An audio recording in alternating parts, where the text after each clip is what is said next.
Would you like to do the consent agenda?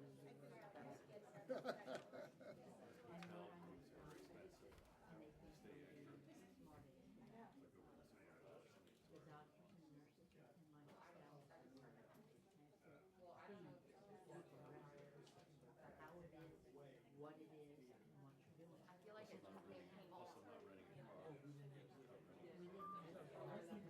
Yeah. It's coming down. And I mean, 1 to 3. oh, good. We're not gonna see it. 76 now instead of 77.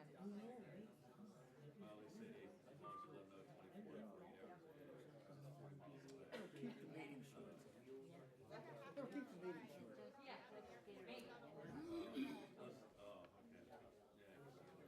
Let me know.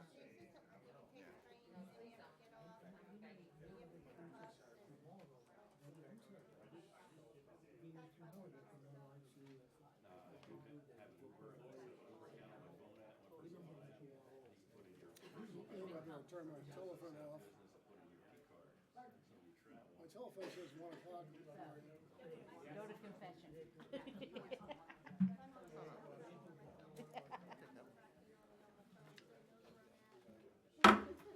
Good afternoon, everyone, live from the Delaware PSC. And good afternoon to all those you who are out there in the internet. This is like seeing the blast from the past. I mean, I look out there, I think that's Andy Wiley. And there's virtual Jordan out there. I see his face for the first time. Tom Noyes, welcome. Great to see you, David. Always great to see you. Welcome to our first live meeting. I want you all to know I survived the pandemic, only thankful to fellow commissioners. Joanne Conaway supplied me with my Twizzlers, and they stopped manufacturing Necco wafers, which was devastating to me during the pandemic. But Kim Drexler came through. She found an Amish market on 202 that sells them still. So I've got some Necco wafers. So my thanks. Also, you know, some sort of nifty things have gone by in our absence. We haven't had a chance to sort of celebrate. So I want to tell you that Joanne Conaway has now accomplished 20 years of service as a commissioner to the state of Delaware. Thank you. So, well, we were going to do something really, really, really wonderful to celebrate that, but we couldn't get it together. Yeah. So I know she understands, and we appreciate Oh, yeah. her service so much and the good common sense and logic she brings to our meetings. So I guess we better get started. Number one is the reading of the meeting minutes. Anyone have any changes or corrections or embellishments or whatever to the minutes? If not, Commissioner Gray. I move that we adopt the minutes as submitted. I second. Is there any discussion on the motion? Hearing none, all those in favor signify by saying aye. Aye. The motion carries. The consent agenda, Commissioner Drexler. I move approval of the consent agenda as presented. Second the motion? Is there any discussion on the motion? Anybody want to have anything taken off the calendar? Hearing none, all those in favor signify by saying aye. Aye. Are there any opposed? Any abstentions? That motion carries as well. Number one in the regular agenda is in the matter of the Commission's review of Delmarva Power's retail electricity pricing and potential long-term approaches to secure lower-priced energy. We have proposed order number 9838, and I don't know who is here. I guess Ms. Who's going to be doing that for Delmarva Power? Bill? I believe we were going to start with Mr. O'Brien. We start with Mr. O'Brien. Please go ahead, Mr. O'Brien. Thank you, Chair Winslow and Commissioners. Bill O'Brien on behalf of Commission staff. What you have before you is proposed order number 9838, which, if adopted, will set a proxy price for Delmarva's SOS bidders to use for generation capacity when bidding into the upcoming SOS auction for residential and small commercial customers. We were before you last June for the same temporary fix, which is necessary because the timing of PJM's base residual auctions was thrown off by a case at FERC. For this year, the relevant base residual auction, or BRA, will take place soon after Delaware's SOX auction. which is why we need the proxy for capacity for the upcoming SOS auction. The calculation methodology for the proxy price is the same as that used last year. I did want to thank Delmarva Power and the Public Advocate for their collaboration and assistance on the proposed order. Thank you, and staff asks that you adopt proposed order number 9838. Thank you very much, Mr. O'Brien. Who wants to go next? Good afternoon, Commissioners. Dawn Kurtz Crompton on behalf of Delmarva Power.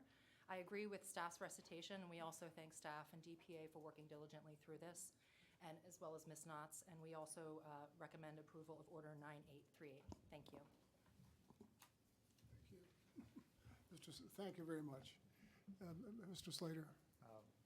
Thank you, Mr. Chairman.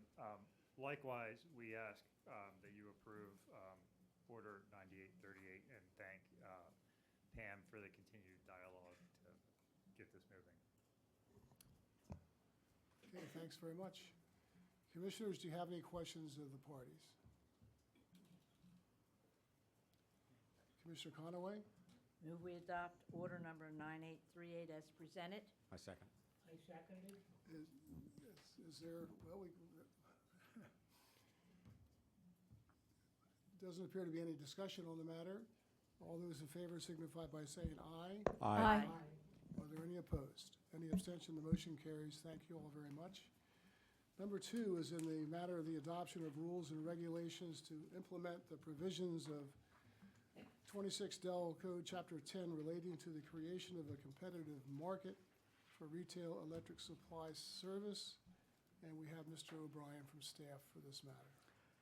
Thank you, Chair Winslow and Commissioners. Bill O'Brien on behalf of staff. So proposed order number 9842 simply reopens regulation docket number 49 so that we can incorporate the changes to the regulatory process and the statutory requirements regarding community energy facilities. Those changes, of course, were brought about by Senate Bill number 2.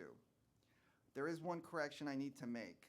The form of order that you received with your package has as Exhibit A the existing regulations. What we meant to have as Exhibit A was actually Senate Bill number 2. So the form of order that will be before you for signing has that Exhibit A switched in so that it is Senate Bill number 2 as intended. But with that change, staff asks that you adopt order number 9842, reopening regulation docket 49 and directing staff to work with stakeholders to draft proposed regulations in compliance with Senate Bill number 2. Thank you. Thank you, Mr. O'Brien. Is there anyone else who wants to speak on this issue? I don't believe so. I would just say that it's with some trepidation that I hear that we're opening number 49, which seems like it's been around since 1949. But obviously, we have to do that, and I'm sure the staff will remember there is a deadline. It's a nice article in the Wall Street Journal on deadlines this last weekend and how they actually get results. And so it's nice to see the deadlines in here because it's just going to be important to get this task accomplished for the legislature. Commissioner Gray. I move that the commission adopt order number 9842 as modified to include the House Bill number 2. Second the motion. Any discussion on the motion?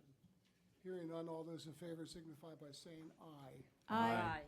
All those opposed? Are there any abstentions? The motion carries. Thanks, Mr. O'Brien. Thank you. We have a hearing scheduled today. That's number 1, is in the matter of the application of Delmarva Power and Light Company for approval of the 2021 program for the procurement of solar renewable energy credits. And we have Ms. Dawn Kurtz Crompton with us again for DP&L.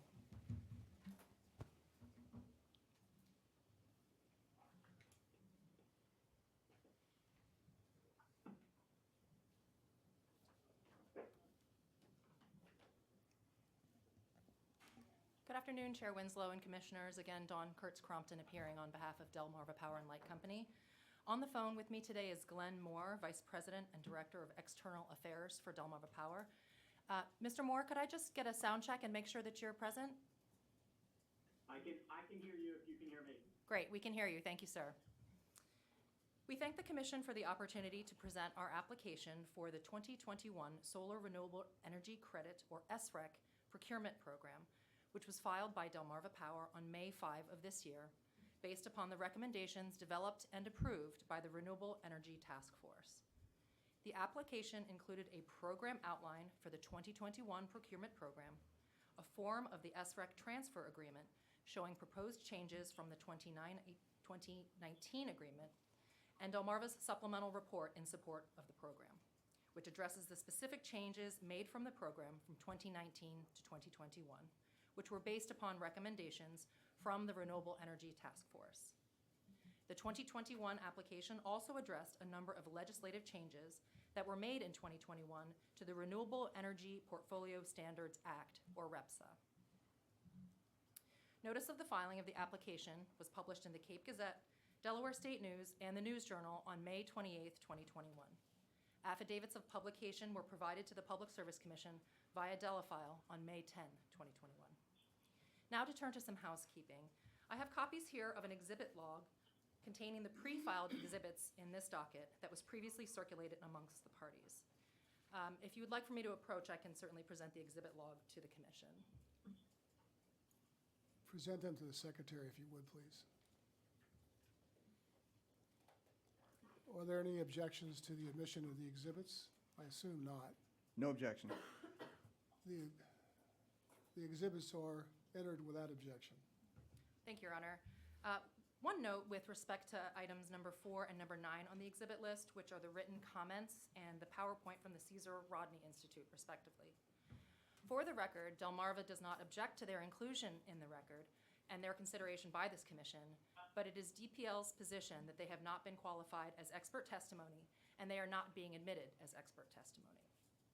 With that caveat for the record, I ask that the documents be submitted. Thank you for submitting them, Your Honor.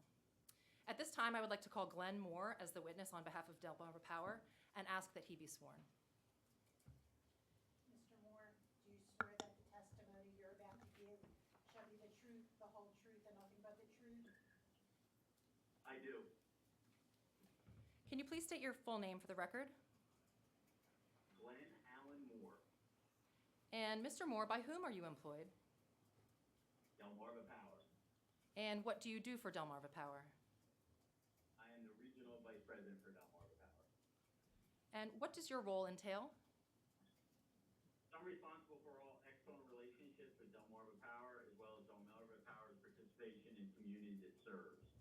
My responsibilities also include establishing and maintaining strong with our state and local communities, including corporate philanthropy and community involvement. I'm liaison within the company on behalf of the customers and communities that Delmarva serves, and I am accountable to see that the company meets its obligations across the entire Delmarva Power service territory. And how long have you been with Delmarva? 36 wonderful years. And as part of your duties and responsibilities, do you serve as Delmarva Power's representative to the Renewable Energy Task Force? Yes, I have from the beginning. And what is the purpose of the Renewable Energy Task Force? The task force was established by law to make recommendations about the SREC procurement program. And did you participate as Delmarva's representative in the meetings and discussions that took place through the task force to develop the 2021 SREC procurement program? Yes, I did. And was a vote taken by the task force in connection with the application? Yes, it was. Was the vote taken at a public meeting? As all of the meetings are public, yes, it was. And was the public invited to attend and participate in the public meeting? Yes, and they do. Did anyone vote in opposition to the application? No, there were no votes to the application submittal. And before we discuss the specifics of the 2021 program, can you give us a bit of background about the prior auction? Yeah, sure. From June of 2019 to December 29, the task force met on a regular basis to develop the 2020 program. And all meetings were open to the public. Like the 2019 program, the 2020 covered only a one-year period. On February 3rd, 2020, Delmarva filed its application for approval of the 2020 program for procurement of solar renewable energy credits in docket number 20-0106. On April 9th, 2020, due to circumstances changes, we'll mention the word freeze, Delmarva requested that the Public Service Commission definitely postpone opening the docket. On June 3rd, 2020, Delmarva withdrew its 2020 application and requested that the docket be closed. Although we did not proceed with the 2020 program, the 21 program was based prior programs in 2019 and 2020. When did Delmarva file the 2021 application? So we refiled on May 5th. It's also of 2021. It's also important to note that the committee task force got back together, reaffirmed the decisions we made a year prior, made a couple technical changes, and then Delmarva filed again on May 5th of 2021. Great. Can you please describe the primary changes between the 2019 SREC program and the 2021 program based upon the recommendations of the task force? Sure. I will also mention for the commissioners, and I'd like to apologize, Sal, to you and the rest of the commissioners about not being there in person. But let me describe it. And the staff in their writings did a wonderful job in describing them as well. But I'll do a high level. The primary difference between the 2019 and 21 programs are as follows. New systems will be defined by the date of the last auction, which was July 3rd, 2019. In each of the tiers 1 through 4, a potential of up to an additional 5,000 SREC can be bid. An administrative change was made to the Tier 5 that addressed an inconsistency with the 2019 program with respect to handling of in-state customer-owned new systems and third-party SREC ownership. An add-on to an existing system with different bonuses must be separately metered in order to participate in the SREC program. And finally, in 2021, the amendment increased the alternative compliance payment from $400 to $150. And how many SRECs does Delmarva intend to acquire through the auction? So like as in past, for the 2021 auction, Delmarva intends to procure a minimum of 15,000 SRECs, given we have a robust auction and the prices are appropriate. With a maximum, for the discretion of Delmarva, going up to 20,000 through this long-term auction. And from what tiers can Delmarva acquire those SRECs? So the way the tiers work is Tier 1 is a minimum of 4,400, and then the discretional 5,000 can be in any tier or all the tiers. So technically, Tier 1 could go all the way up to 9,400 SRECs. Tier 2 has a minimum of 2,300, and again, could go up to a potential maximum of 7,300. Tier 3 has a minimum of 3,300 SRECs and a potential maximum of 8,300. Tier 4, after 10,000 SRECs are procured from tiers 1, 2, and 3, Delmarva will procure a minimum of 5,000 up to a potential of 10,000 additional SRECs from bidders in Tier 4. In Tier 5, thereafter, Delmarva may fill any remaining unsubscribed tiers with the lowest bid from any tier and may procure up to a maximum of 5,000 additional SRECs through the auction, including tiers 1 through 5. Thank you. And other than the changes we've been discussing, are the provisions of the program remaining the same? Otherwise, the program does remain the same, still using the SCU as the administrator of the program, which they've done a wonderful job. Still 20-year contracts with payments of bid price at years 1 through 10, except the remaining 10 years of the agreement are the lower of the SREC price for a bid of $20 per SREC. And did any party seek to intervene in this matter? Yes, Cesar Rodney, through Dave Stevenson, filed a petition for intervention on May 17th of 2021. The DPA also fired a statutory notice of intervention on May 17th, and DENREC filed a petition to intervene on June the 8th. And were any comments filed in response to the application? Yes, on May 24th, 2021, Cesar Rodney Institute, CRI, filed comments on this application. Do you have any other comments to offer in connection with the application? No, I'd just like to, we've done this auction for 7 years. I'd like to reiterate that Caesar Rodney and others have made several comments. Those comments are evaluated and voted on at the end by the group. So we made some tweaks. Each price comes down each year. Other than that, those are the comments I make. Thank you, Mr. Moore. That concludes my direct examination, and Mr. Moore is available for cross-examination. Staff? No cross, thank you. Mr. Slater? No cross, thank you. Denrick? You must have done a pretty good job. Mr. Stevenson, I'm sorry, please. Please come forward. I have one question.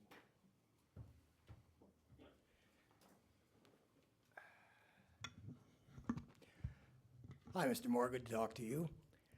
One question. Was there discussion in the March 17th RETF meeting about the fact that the auction system needs a major revamp? So Dave, this is Stevenson. I wouldn't know if it was that exact date, but there have been several discussions around the process that we do for the auction. The auction, as the commissioners have known, have had minor tweaks over the last several years. But with the legislation, two pieces of legislation this year, it was determined, since there was a whole gap year for the solar community, we would maintain the auction kind of as is for this year. But we do kind of plan to start from scratch, if you will, and determine, is the current auction appropriate? Do we have to make changes for community solar or utility solar? So we have had the discussions around a more robust, if you will, evaluation of the next auction process. A follow-up question. Have there been any RETF meetings to start that process? No, we typically start that process after the conclusion of gaining approval for this year's auction, and then I'm sure Denrec will schedule a meeting relatively quickly to start the process of making those evaluations. Thank you.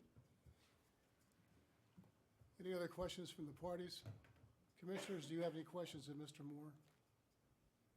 Mr. Moore, I know where you are. No one else knows where you are, apparently. But you're going to give this a big sky approach, right? In other words, the Caesar Rodney Institute's put something on the table that appears on its face to have merit. Several issues. And I guess my concern is, I really don't have a concern. The task force is going to be looking at them closely, I assume, as well as staff, and I guess I'm sure the public advocate. Yeah. I will assure you that Dave has been an integral part of the meeting, and I'm not sure everything that Dave brought up in his filing has been discussed, but anything he's brought up in any public meeting has been discussed. Some of those, like we all, and like some of those, the committee kind of voted for, and potentially some of them were not included. But we have and will always have robust conversations and make the decisions in the task force. Has my question sparked any interest in anybody else asking a question? No, thank you, Chair. Looks like it didn't excite anybody at all, Glenn. Enjoy the rest of your vacation. Thanks very much for taking the time to testify. All right, I will still be on, but thank you, Chair. Thank you, Your Honor. In conclusion, the 2021 program, as developed and approved by the Renewable Energy Task Force, complies with all applicable statutory and regulatory requirements and is in the public interest. As such, Delmarva respectfully requests that the 2021 application be approved. Thank you. Thank you very much. Mr. O'Brien. Thank you, Chair Winslow and Commissioners. Bill O'Brien on behalf of staff. Staff does have one witness to call to the stand, and I would call Amy Willie. And I would request that the court reporter swear her in.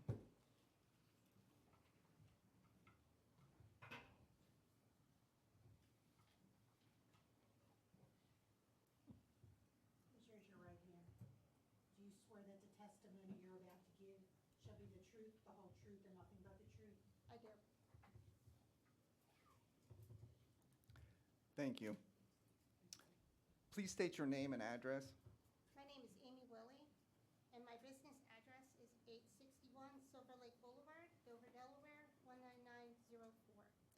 And who is your current employer, and what is your position title? My current employer is the Delaware Public Service Commission, and my current title is Public Utility Analyst. And what is your educational and professional background? I have a Bachelor of Science degree in Business Management from Wilmington University.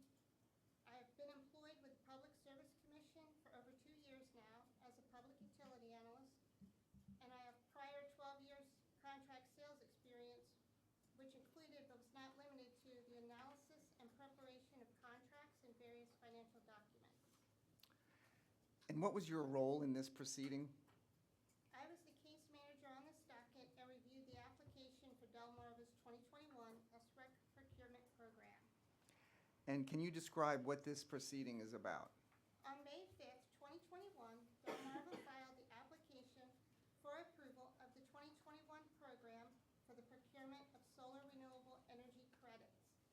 This docket is a continuation of the 2012 pilot program through the 2019 procurement program that were previously approved by the Commission. The procurement programs are based on the recommendations voted on by the Renewable Energy Task Force, which is statutorily mandated in Section 360 for the purpose of making recommendations about the establishment of trading mechanisms and other structures to support the growth of renewable energy markets in Delaware. Thank you. Now, Ms. Willie, we've already gone over the publication of public notice and the identity of the interveners, so I'm going to skip down a little bit and ask you, were there any comments filed in the docket? Yes, David Stevenson of the Caesar-Rodney Institute submitted comments. And from staff's perspective, can you summarize and respond to Mr. Stevenson's comments made on behalf of CRI? Mr. Stevenson asserts that the value of solar renewable energy credits, SRECs, is no longer a significant factor in PV system purchase decisions. He elaborates on changes he recommends to mitigate higher auction costs. In staff's opinion, CRI's comments have not been fully vetted through the Renewable Energy Task Force, where task force members can be informed of Mr. Stevenson's calculations and can present opposing positions. Each year, the task force meets several times to critique the prior auction and to decide on the details for the next auction. Participating in the task force upcoming meetings and presenting these ideas would be an appropriate forum for Caesar-Rodney Institute. Delmarva's application for the 2021 SREC procurement program was vetted through the task force and voted on for approval by the members. Public comment was available and welcome during the process. Staff also notes that under Title 26, Section 360, D3, when the task force makes recommendations, the Commission is charged with adopting policies based on the task force's findings.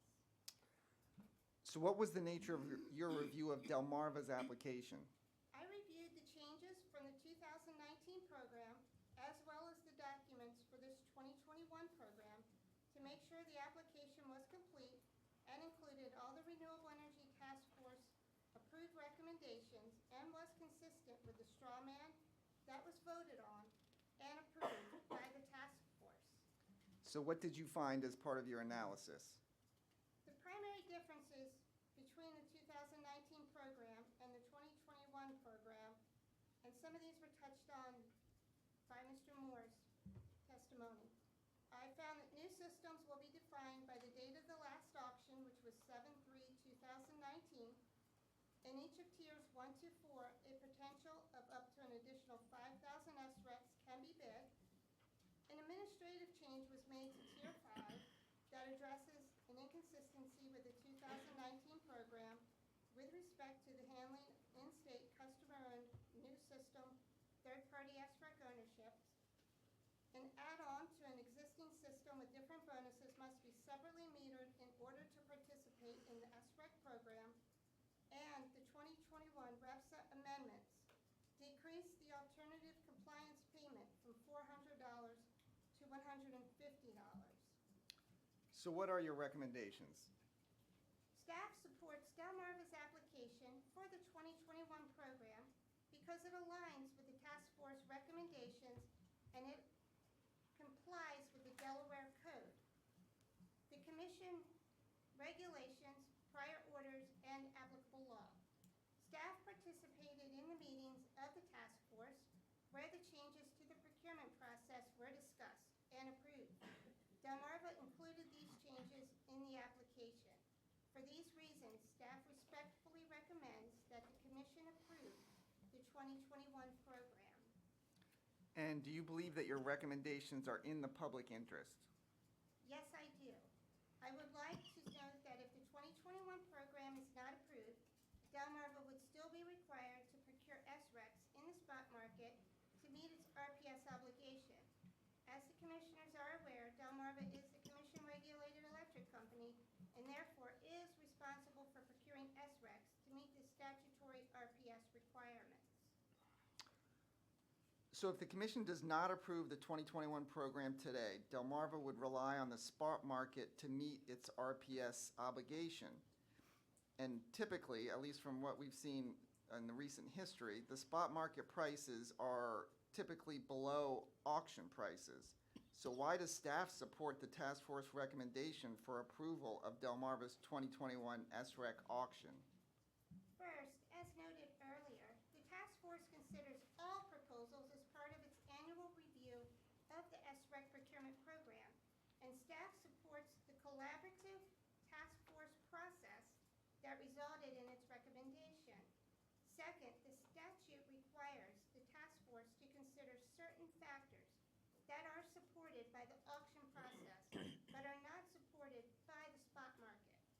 For example, the statute requires that the task force consider revenue certainty for investors, and it specifies long-term contracts and auction mechanisms as ways to promote revenue certainty. Also, the statute requires consideration of mechanisms that support maximizing in-state generation. The spot market does not support in-state generation, but instead supports utility-scale out-of-state generation because it is typically the lowest price SREC. In addition, the statute requires that the task force consider ensuring that solar systems of various sizes are financially viable investments in Delaware. The auction has a tiering system to ensure that various size systems are competitive, whereas the spot market does not. Okay, one last question. As a member of the task force, would staff support the task force fully vetting CRI's proposals when it considers the 2022 SREC procurement program? Yes, staff is supportive of approving this 2021 procurement program today and vetting any changes for the 2022 procurement program at the Renewable Energy Task Force. Thank you. Staff has no further direct, and Ms. Willie is available for cross-examination. Any of the parties have any questions? Commissioners? Ms. Satterfield, do you have any witnesses and/or comments? I have a witness, Commissioner Knowles. So, Mr. Noyes, you want to come forward, please?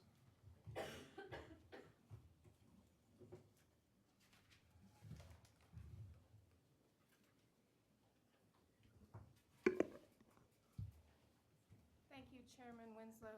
Good afternoon, Commissioners. Valerie Edge on behalf of the state of Delaware. And if we could have the court reporter swear in Mr. Noyes. Mr. Noyes, please raise your right hand. Do you swear that the testimony you're about to give shall be the truth, the whole truth, and nothing but the truth? I do. Could you please state your name and place of work for the record? Yes, my name is Thomas Noyes. I work for the DENREC Division of Climate, Coastal, and Energy, and we're located at 100 West Water Street here in Dover. Could you tell the board, the commission, what you do for the Division of Climate, Energy, and Climate, Coastal, and Energy? Yes, my title is Principal Planner for Utility Policy, and I'm the staff lead for Renewable Energy Policy for the division. What are your qualifications to testify on this matter? I have more than 20 years of experience in state and local government policy and administration, including 10 years with DENREC next month, if you can believe it, and an MBA in finance from the University of Delaware. Specific to the task force, I was appointed as a member to the task force at its inception in 2010 and have been assigned to staff the task force since I joined DENREC 10 years ago. What is the purpose of your testimony today? I will describe the role of the task force in developing the SREC procurement program, recap how the program is built on years of work on the part of the task force in Delmarva, describe the consensus building approach the task force uses, provide a brief glimpse ahead at our work designing future procurements, and conclude by recommending that the Commission approve Delmarva's application. Could you please recap the history of the task force and Delmarva's SREC procurement? The Renewable Energy Task Force was established by REPSA in 2010. The task force includes DENREC, PSC, DPA, the Sustainable Energy Utility, Delmarva Power, the Delaware Municipal Electric Corporation, the Delaware Electric Co-op, the Delaware Solar Energy Coalition, the renewable energy manufacturing industry, and an environmental representative. We used this broad membership to forge a consensus recommendation for the Commission based on the statutory charge to the task force found in Section 360 of REPSTA, which has already been recited for you by other witnesses. Delmarva's application is based on a template developed over the last many years. And after the pilot program of 2011, all of those programs have been competitive reverse auctions in which owners of SRECs compete for the right to sell their SRECs to Delmarva Power in a competitive bidding process. SRECs under the law serve two purposes: incentivizing solar development and providing Delmarva Power with the means to attain and certify its obligation under REPSA. To meet these dual needs, REPSA mandates a market approach. The balanced approach we have adopted has promoted market stability and steady growth of solar power in Delaware. We've avoided boom and bust cycles we've seen in neighboring states where supply and prices fluctuate more wildly than we've seen here in Delaware. Solar PV, this is according to PSC statistics, has grown from 800 systems totaling 8.8 megawatts at the end of 2010 to more than 6,400 systems totaling 135 megawatts at the end of June. And again, we've accomplished this by benefiting from significantly lower and more stable SREC prices than neighboring states. Could you describe the role of the Renewable Energy Task Force in developing the 2021's SREC program? Yes, I'll try and summarize it briefly because you've already heard this from a couple of witnesses.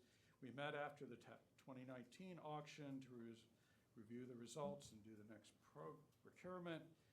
2020 program was never formally considered, as we know. The task force, and you've heard the phrase, let me describe what this is. The task force uses what we call a straw man proposal, a table or matrix of program features being considered, so that members can consider each of the moving parts in detail before putting the overall proposal for a vote. We talk about tiers, how many SRECs come out of each tier, and only after we've put all the pieces together is there a vote. We've found this approach facilitates an open discussion on all of the features. Task force met twice in March 2021 and voted to recommend the procurement from 2020, and you've heard some of the details from two other witnesses on some of the minor differences. No members voted no. The practical effect of this proposal will be that we will have 2 years worth of SREC supply bidding into the same size auction as we originally proposed for last year. Has DENREC or the task force considered alternative approaches to SREC procurement? The task force has discussed ongoing and anticipated changes in the SREC market in our meetings this year. We're tracking how SREC price trends will affect supply and signs of a possible coming increase in utility-scale solar in Delaware. And by the way, this includes coming what we hope is a nice, healthy supply of community solar. DENREC has proposed that the task force take a more thorough look at the Delmarva Power procurement starting next year. We've had informal talks with our fellow state agencies about some ideas to put on the table when we meet again, which, by the way, is next week. We're not waiting until after the auction. We're starting this discussion next week. But it should be emphasized that these are ideas for future procurement starting next year and represent the beginning of a conversation. Building, to the extent that we overhaul our program, building a new program structure will take a lot of work. But I want to emphasize this. Dropping this program to meet possible future market conditions today will not meet REPS's requirements today. Some of the market changes we wish to consider, such as community solar, have not materialized yet. Do you have any response to CRI's comments? Yes, first of all, let me say that Mr. Stevenson has been afforded the opportunity to present his ideas at task force meetings, just as he's afforded the opportunity to participate in this docket. While some of his ideas may be of interest and will be discussed at future task force meetings, it is DENREC's view that they do not carry the same weight as the task force recommendations for the following reasons. One, the CRI does not have the same mandate under REPSA to consider all the statutory factors and build a consensus. Two, Mr. Stevenson presented many of these ideas to the task force on March 4th. Members heard their comments, had the opportunity to review a longer presentation he prepared, and declined to adopt his recommendations. And yet, Mr. Stevenson wants you to dispense with the task force consensus entirely and replace it with his proposal exclusively. Three, the CRI proposal has not had the benefit of having to forge a consensus with other stakeholders. And you've heard this from at least one other witness. Four, well, let me elaborate. For instance, he's recommending that we delay auction approval until after community solar regs are approved next March, essentially scrapping this year's auction, and start only with new systems placed in service after what he calls the current auction date. Cutting out 2 years of supply totaling tens of thousands of SRECs in favor of SRECs from systems that haven't yet been built would shrink the available supply and create supply uncertainty and price risk. Proposing that we wipe tens of thousands of SRECs off the table in anticipation of SRECs from community, including those from community solar, a market segment that has not yet materialized, we believe is not in the public interest and is not consistent with SREC. I would add that if there were let me put it this way.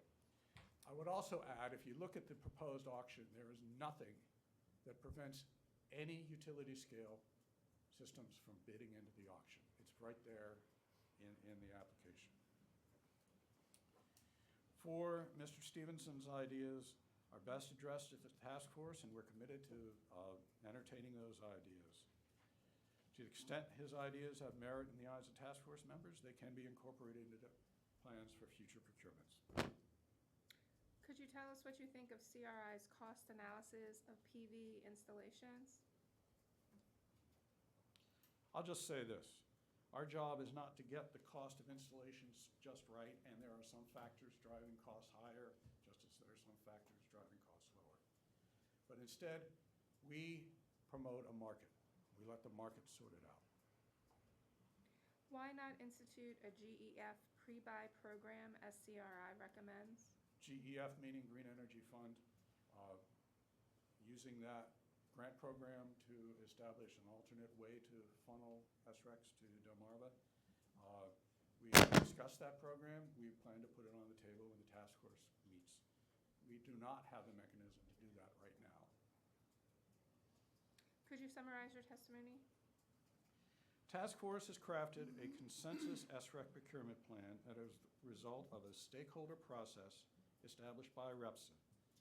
builds on the experience of the last 10 years, supports a stable market for systems of all sizes, and balances all of the statutory considerations required to be considered by the task force.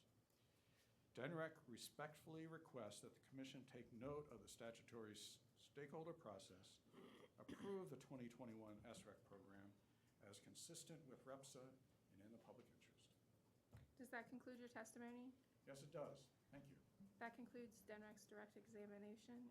Mr. Noyes is available for cross-examination. Thank you very much, Mr. O'Brien. Nothing from staff, thank you. Mr. Slater, No cross, thank you. Mr. Stevenson. No cross. Thank you, Mr. Noyes. Thank you. Thank you. Mr. Stevenson. Yes, I will proffer myself as an expert witness and will be sworn in. I don't know if that wants to be challenged by the commissioners or approved by the commissioners. I have been involved in the SREC auction since 2012. I have been proffered and accepted as an expert witness for the public advocate since 2014. And if there are no objections, I would like to be recognized as an expert witness. Please swear the witness. Please raise your right hand. Do you swear that the testimony you're about to give shall be the truth, the whole truth, and nothing but the truth? I do.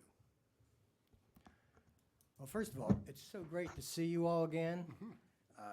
You are all scallywags, but I'm glad to see you, especially Commissioner Conaway is maybe the scallywaggest of all. But it's really good. It's really good to see you all again. And I would like to just make one comment here outside the testimony is that I purposely submitted my comments really early so everybody would have a chance to bang on them. So you've heard that today.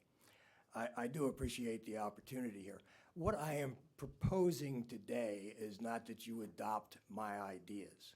What I am proposing is that the SREC auction system is broken. It needs to be revamped. There is no urgency that this auction occur immediately. I'll give you some evidence for that. And by denying this, you will put pressure on the Renewable Energy Task Force to do what they need to do, which is to come up with an unbroken SREC auction. So I will go through with your permission, a PowerPoint presentation and try to prove those points to you. I have a clicker here that I certainly hope works. And please, commissioners, if you have questions along the way, please interrupt me. So we have this new SREC auction. Which way do I have to point this thing? We're not getting any action.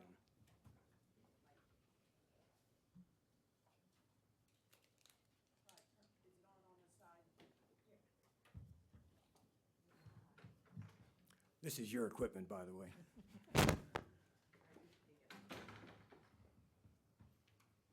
Okay.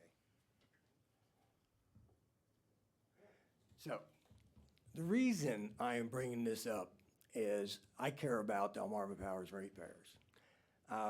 With a high degree of certainty, the proposed auction will add $7.5 million to Delmarva Power customer cost. Suggested changes here could save over $5 million of that. And what I am not proposing you accept my word on that. I am proposing that, yes, indeed, we review that, but we review it now instead of next year.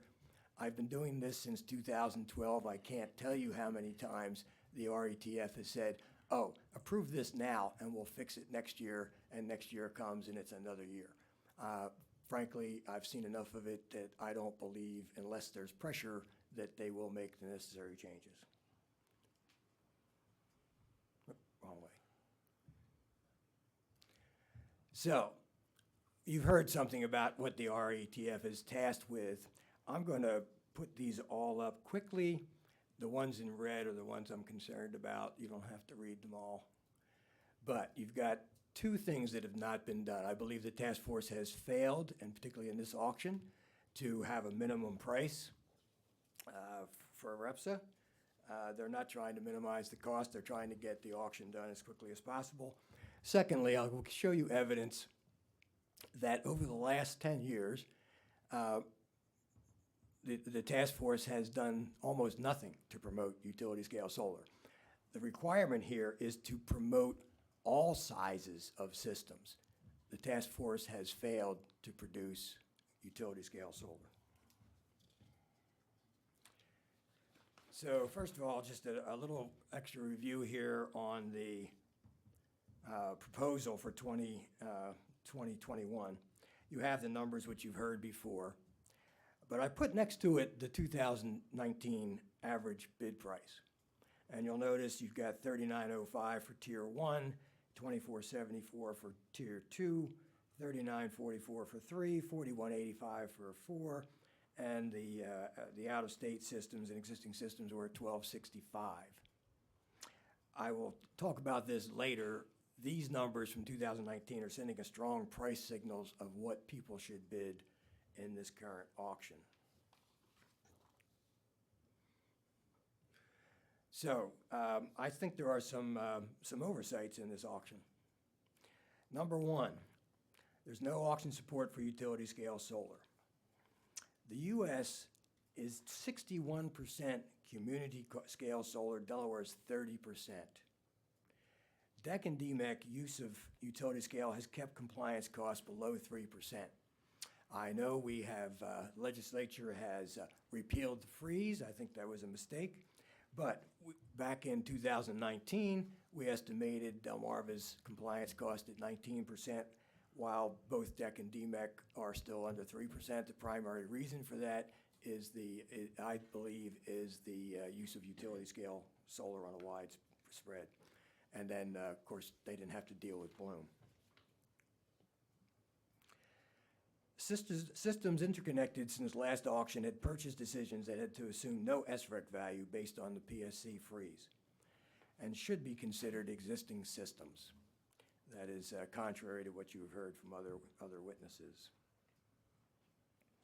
New community solar systems could be forced into Tier 5 based on third-party ownership language.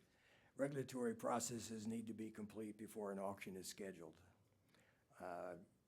I think we can get through the SP2 requirements without taking a lot of time. Should not take a year to do that. Secondly, there has never been proof that a $20 SREC is needed in the last 10 years. It has always been an assumption that people would stop offering SRECs, but in fact, SRECs are registered automatically based on the internet connections when the power is produced.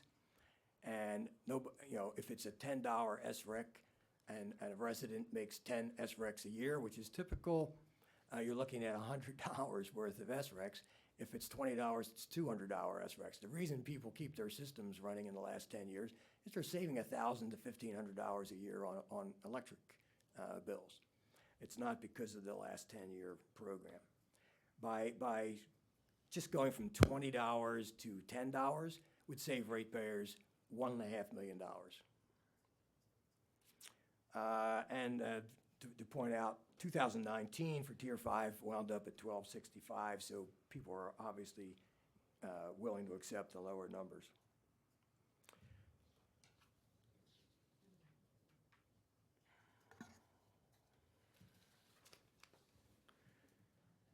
So one of the biggest problems is the auction rules are sending a price signal. The last 10-year guarantee is $20. In the last several auctions, Delmarva has used the same $50 SREC discretionary price cap. And incidentally, in the 2019 auction, the lowest price for a proffered SREC was $10 and the highest was $50. Obviously, people are looking at this $50 cap.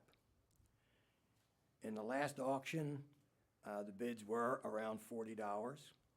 A smart bidder is basically going to say $40, and most of them, and they're going to win. And it's not a market when you're telegraphing the price that people should bid. So I would argue with Mr. Noyes that this is a market. It is anything but a market. You might as well, Delmarva just might as well give everybody $40 and we'll skip the cost of the auction. Meanwhile, the PV industry, let's see, we got one more for you here. The PV industry has reached the point the SREC value is no longer needed to support sales, and I will cover that in the next 2 slides. So this assumes a PV system of 7,500 watts. That's kind of a median size project that has been done for Tier 1. Compares 2017 to 2020. The installed cost per watt was about $2.90 according to the Solar Energy Industry Association. Today, it's around $2.50. That is a direct quote from Dale Davis in a community solar hearing that we had with Senator Hansen. Module rating, these are Canadian solar modules I use, which are popular in the state. Used to be 15.3 watts per square foot. Now they're 17.3 watts. That's a 13% improvement. That means on a typical system, you'd probably use 2 less modules. That's one of the reasons the cost has come down. The federal investment tax credit dropped from 30% to 26%, so that's a negative impact. But the Green Energy Fund grant has increased dramatically from $3,250 to $5,250, and that's for a 7,500 watt system. The actual grant can go as high as $6,000. So what you see is there's been a reduction in cost to an actual consumer who buys this of about $4,250.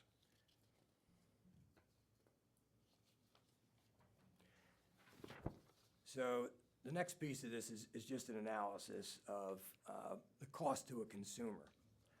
I want to take you back to the Washington Gas and Electric docket where they were trying to sell SRECs to Delmarva Power.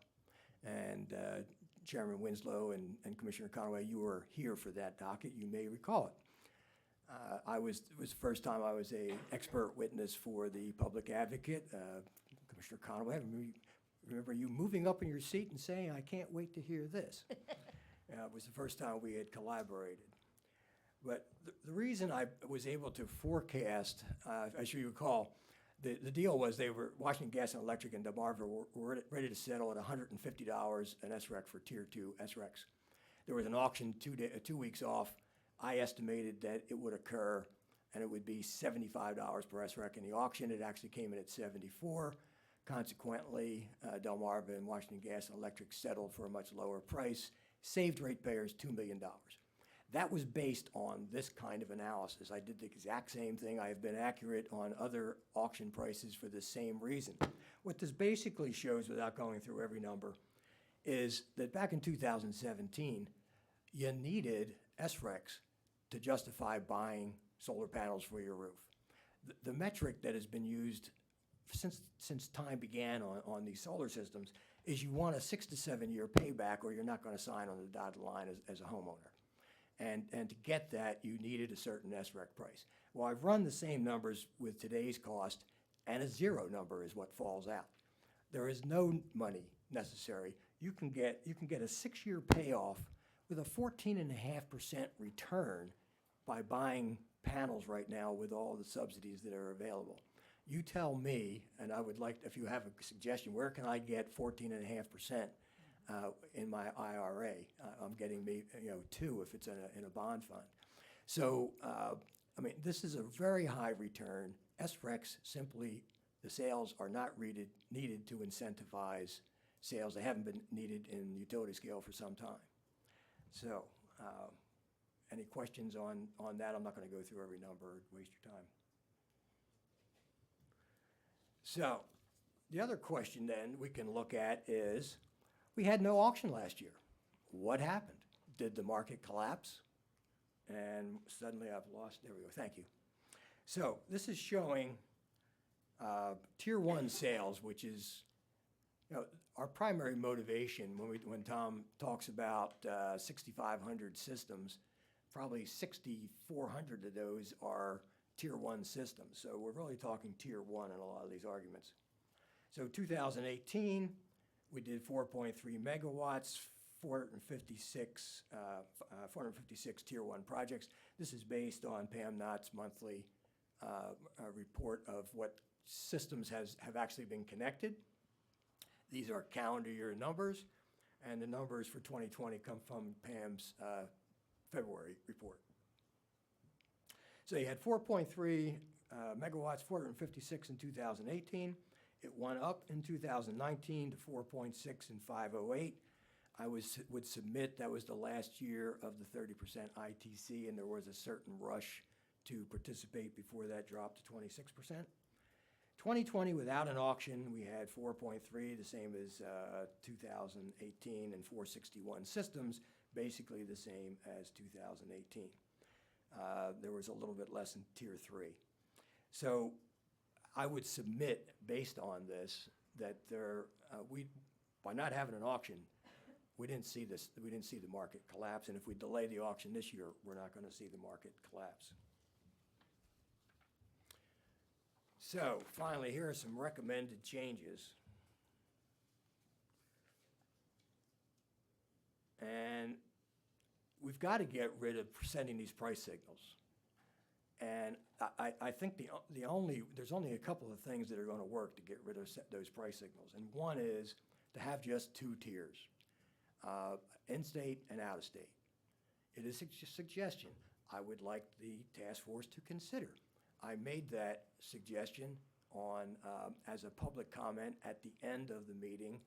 I did not get to list my recommendations. I was cut off because of a time limit for public comments.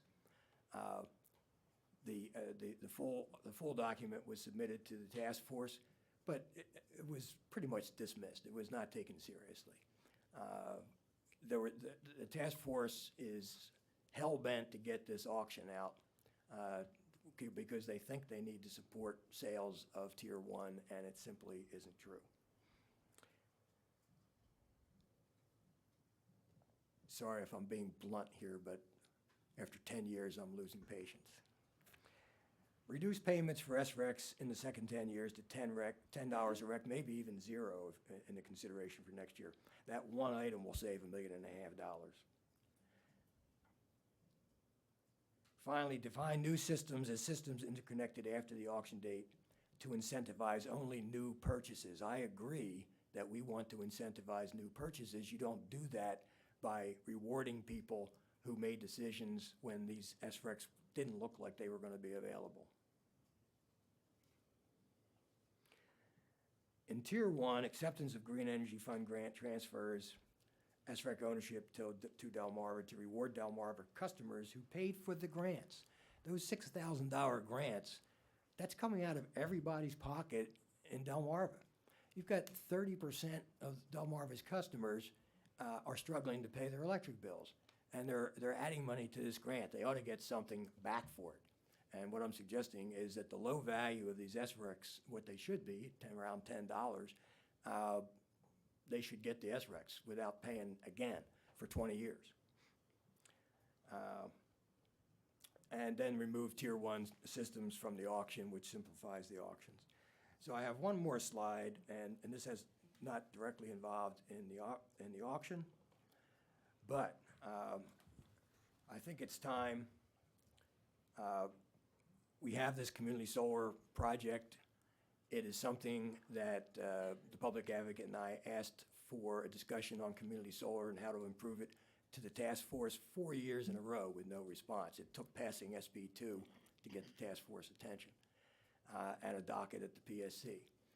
First of all, it shows what happens.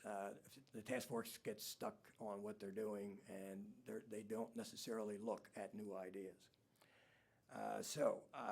I don't think it's going to take that long to get the community solar regulations done. There are a lot of details. I participated in every one of the meetings and supported the bill in both the House and the Senate.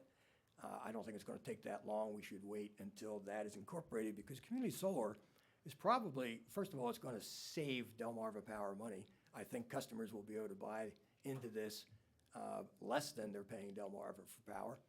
And it gives 70% of the customers right now who can't participate in the solar market because they don't have the right roof, they don't have the money, they're renters. We get to finally incorporate those folks. And this second one is a similar thing. I would suggest that the commission start a docket to get Delmarva Power to look at having a community solar, community solar program very similar to what DEC and DMEC offer today and that are offered across the country. Delmarva has avoided that.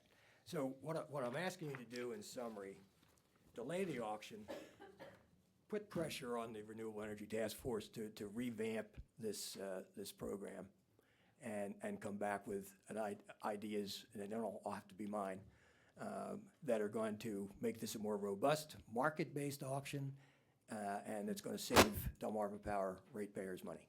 Thank you. Thank you, Mr. Stevenson. Mr. O'Brien, any questions? Thank you, Chair Winslow. Yes, I do have one question.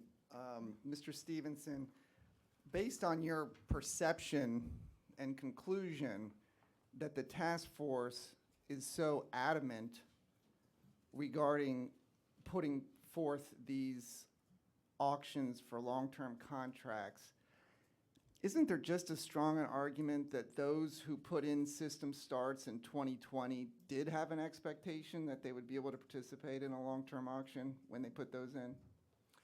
Certainly, some of them may have had that anticipation, but I cannot imagine that 461 customers, knowing there was a freeze, unless the installers were being less than open about the situation, that they all made their purchase decision based on getting SREC values. Certainly, some of them may have. That's all I've got. Thank you. Mr. Slater? No cross, thank you. Ms. Satterfield? No, Your Honor. Ms. Dawn, Chris Crompton, any questions? Please, please.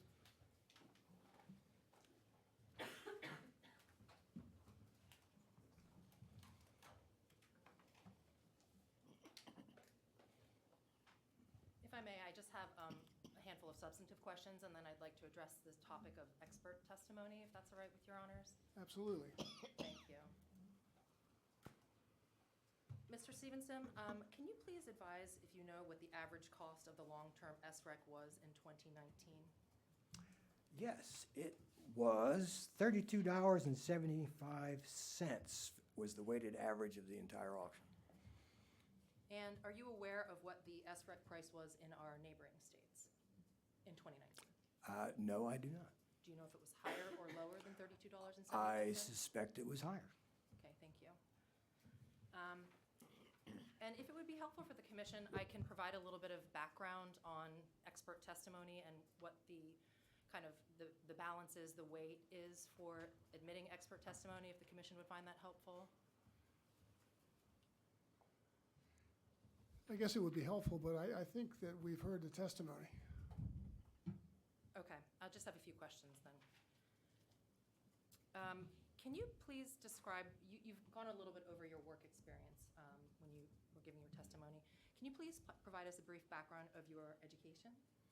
Yes, I have a Bachelor of Science degree in Agricultural Economics, and that was from Rutgers University. And when did you receive that degree? You want me to tell everybody my age? I can rephrase if you'd like, Mr. Nah, Stevenson. 1970. Thank you. And have you received any further formal education since 2016? I have taken courses offered by various organizations on energy and environmental topics, but I would refer to Malcolm Gladwell's assessment that you become an expert when you spend 10,000 hours on something like that. I exceeded 10,000 hours on these topics back in about 2014. And you proffered yourself as an expert as recently as 2016, is that correct? I did. It was actually, well, I didn't proffer myself as an expert. Maybe I did, but I was definitely proffered by the public advocate. Okay, and I'm specifically referring to a case that was in the Delaware Superior Court.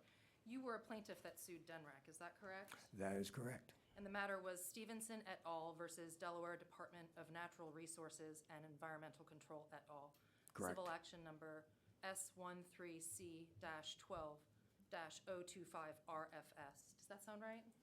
Yes, it does. Okay. And the Superior Court entered summary judgment in favor of DENRAC, is that correct? That is correct. And in that case, you proffered yourself as an expert witness based on the same qualifications you mentioned today. Is that right? That's correct. And namely, you had been The Superior Court disqualified you as an expert capable of providing reliable expert testimony. Isn't that correct? That is correct. That's all I have, Your Honors. Thank you very much. Mr. Slater? No, I was going to wait till the witness was excused. You're going to excuse yourself? Oh, do I need to do that? Okay, yes, I excuse myself. Thank you. Or you finish your Chairman. case? By the way, I've driven by his agricultural plot, and it's pretty impressive. His garden, to make it more clear. Commissioners, do you have any questions of Mr. Stevenson before he leaves? Thank you, Mr. Stevenson. Thank you. You don't have to leave, obviously. I believe that's the conclusion of the testimony, and we have more testimony? I don't have testimony, but I was a participant in the Renewable Energy Task Force and do sit on the task force. I think what you've heard today is that, the system is going to be looked at thoroughly, overhauled where necessary. And, I think Mr. Stevenson makes some good points, and all of those will likely be vetted at the Renewable Energy Task Force. And so I hope that you approve this application. I just wanted to put that on record that we should not postpone or delay it, and that the Renewable Energy Task Force can take up these issues as soon as next week. Thank you. Thank you. I'm not an expert, and I'm not, don't have the background that Mr. Noyes has, some other people in the room. But it just seems to me that Mr. Stevenson has put some ideas on the table that are quite worthy of consideration and deep thought, and perhaps some of them to be adopted. This commission does, as the DENREC knows, care about the cost to consumers. We very much care about that. We balance that all the time. So I accept Mr. Noyes' word and Mr. Slater's word, Mr. Moore's word, that some very strong consideration of the Caesaraudy Institute's observations about the marketplace here will be vetted very deeply and examined closely, and hopefully where it's appropriate for the marketplace to make some changes, those changes will be made. As a person who owns the solar arrays, I'm on Ms. Knotz's report one year. I don't remember what year it was. But I think that when Mr. Stevenson says that the solar RECs are not necessarily what people look to, but rather the payback period, that's the first question. If I recommend solar to anybody, that's the first thing they ask: how long does it take to get your money back? So anyway, I think there's just a lot of stuff to look at, and from my perspective, the money I save on my electricity, I've never paid an electricity bill, not one penny, since 2015 when I put my solar array in my house. Not a penny. So that's a pretty strong incentive for someone to go to Tier 1 and get, all the licenses, et cetera, to produce energy. And I will bet all my Twizzlers and I'll bet all my Necco wafers that this commission does not have the stomach to stop another auction and make it 2 years in a row. I don't think that would be appropriate for us. We've given a lot of deference to the committee, and we still do that. But I think that we're now to a juncture where the committee is going to sort of have to pull up its belt and look at some of these issues and come back to us with some clear data and facts that support the auction as it's presently being run. So this commission has the confidence that we're not charging the consumers more than we should be for this market to exist in Delaware. I think it's high time that we look at this whole situation strongly and make any changes that are necessary. Maybe I'm just completely wrong, I don't know. But I just want you to know what my personal feelings are on it. I will be voting to support the application. Commissioners, do you have Commissioner Gray? Thank you, Mr. Chairman. I just want to first clear the record. You say you haven't paid a utility bill since 2015. I want to make sure your account's not in arrears. So. Having said that, I completely endorse the sentiments that you've shared. I think that what I've heard in the testimony are some issues and topics that do need, in my view, a little more analysis and consideration. I was first sitting here trying to figure out statutorily whoever's representing the commission today. I'm not sure which attorney at the table is, but whether or not there is a bound requirement that the commission decide up or down based on the task force's recommendation.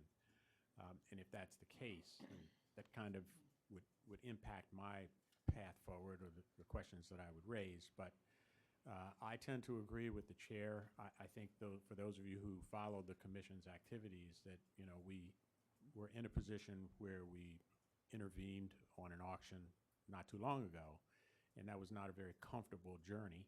And so under those circumstances, I likewise would support the application, Mr. Chair. No further comments.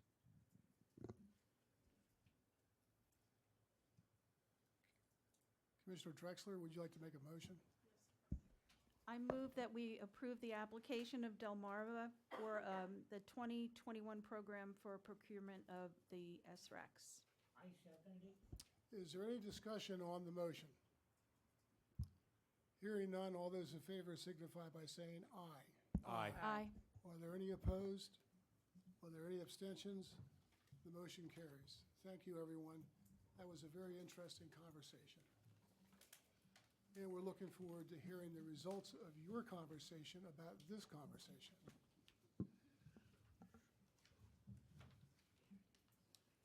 Next on the agenda is a public comment. Is there anyone here from the public that wishes to make any public comment? I see Mr. Nutter is here. Maybe he's here to make public comment.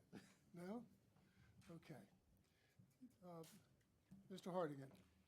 Thank you, Chairman Winslow and Commissioners. To begin, I'd like to invite Samantha Hemphill forward to brief the Commission on this past legislative session. There were several bills that, although didn't directly impact us, do have some impact. So, Sam? Thank you. Good afternoon, Chairman Winslow and Commissioners. The first leg of the 151st General Assembly was busy and eventful, even in a hybrid virtual format. The PSC tracked several pieces of legislation, and we wanted to give you an update of the bills that passed. The first of which is Senate Bill 2, which you heard of today, the Community Solar Bill, authored by Senator Hansen. This bill was introduced in order to lower the cost of energy and accelerate the adoption of community solar. Additionally, it sets up a regulatory process to be implemented by the PSC with consumer protection provided by Department of Justice. Today's regular agenda item number 2 approved the opening of Reg 49s so that we can begin that process. The next piece of legislation is Senate Bill 33, which you would know as the RPS bill, also authored by Senator Hansen. This legislation modified the Renewable Energy Portfolio Standards Act by increasing the RPS requirement to 40% by 2035, eliminating the cost cap mechanism for freezing the RPS, and replaces it with a market-based mechanism. It also clarifies rulemaking authority. The signing of SB 33 resolved all Delaware Superior Court issues between the PSC and DNREC regarding the cost caps. The next piece of legislation is Senate Bill 150. Excuse me for a second, Sam. I apologize for Sorry. interrupting, but it seems to me that some of that bill requires the Public Service Commission to do some thinking or to take some action. Is there anything to inject here about what the staff plans are, or is that something for a later day? The RPS establishes new goals. Yes. And that new challenges. What are the challenges? What are any difficulties with the goals? How are we going to get there? That sort of thought process. What's happening vis-a-vis staff on that issue? Staff, we can review the bill, but there were really no takeaways from staff based on the way the So bill was Delmarva passed. Power won't have any problem at all with the new schedule, and I don't believe so. To my knowledge, they did not object. In fact, I believe that they supported the bill in the legislature. okay.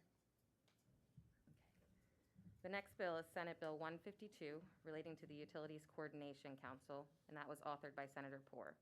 This legislation created a Utilities Coordination Council as recommended by the Utilities Working Group.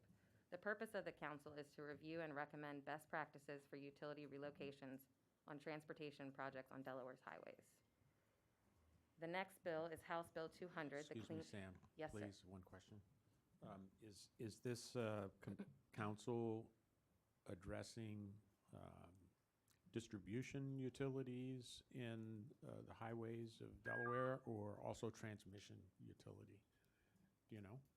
I would have to get back to you with Okay, clarity. that's fine. We can take it offline. Yeah. Thank you. Absolutely. The next bill is House Bill 200, the Clean Water Act, authored by Representative Longhurst. The Clean Water Act establishes a framework for assessing needs and planning and implementing projects that support Delaware's efforts to improve the quality of the state's water supply and waterways. This bill also creates a Delaware Clean Water Trust account to use as a funding mechanism for executing projects highlighted by the framework. The trust account will have oversight from the Clean Water Trust Oversight Committee. The committee will develop and produce an annual report and multi-year strategic plan for clean water and annual updates. Should be noted that the governor will appoint a member representing the water utilities to serve as a non-voting member of the council. Two more bills. Senate Bill 21 is next. That's the electric vehicle charging bill authored by Senator Hansen. This act amends the Delaware Energy Act to encourage the adoption of electric vehicles in the state by creating a more accessible electric vehicle charging infrastructure. Specifically, this bill permits state agencies to charge a fee for public or employee use of electric vehicle chargers, so long as the fees do not exceed the agency's costs. The last bill is Senate Bill 94, which pertains to virtual meetings and FOIA, also authored by Senator Hansen. This bill allows any public body to hold a virtual meeting if there is a physical anchor location where the public can attend the meeting in person, and if the virtual meeting conforms to all requirements under the Freedom of Information Act. Sam, to go back to the Electric Vehicle Charging Act, this is just a point of information and no directive, at least from my chair. I was at a forum not long ago and had several people ask me why there are no electric vehicle charging stations at the Biden rest stop on 95. And they thought it might be a good idea to think about that, whoever can think about it. I can actually answer. Delmarva was supposed to put one there. I didn't raise that to cause any controversy, and so Okay. therefore, Mr. Chair, I have no further comment on I think that. everybody who needs to hear that's in the room, so. But that concludes the legislative wrap-up for this year. Sam, thank you for all your hard work during the pandemic to assist us. It's greatly appreciated, and thank you for your report. Mr. Hardigan. Thank you, Chairman Winslow. Just a couple more notes. First, I did want to thank everyone for their cooperation and patience as we've got back in person. We've tried to spread everyone out and maintain social distancing while still conducting an effective meeting, and I think we've done that. Next week, we will have a public comment session regarding the Verizon Delaware application to renew their cable franchise. That's going to be on the 22nd at 6 p.m., and that will be via teleconference and incorporate all three counties. Our next meeting is August 4th, and I just want to note that that meeting will start at 10 a.m. As you know, during that meeting, we will hear exceptions to the hearing examiner's report regarding the Delmarva Power Electric rate case. So we'll hope to see everybody then. Thank you. And how about the next day? If it takes it, we'll be ready to go on the 5th as well. Okay. Thank you, Mr. Hardigan. We're adjourned. Thank you all very much. Are we going to be signing stuff today? sign, yeah, that's what I was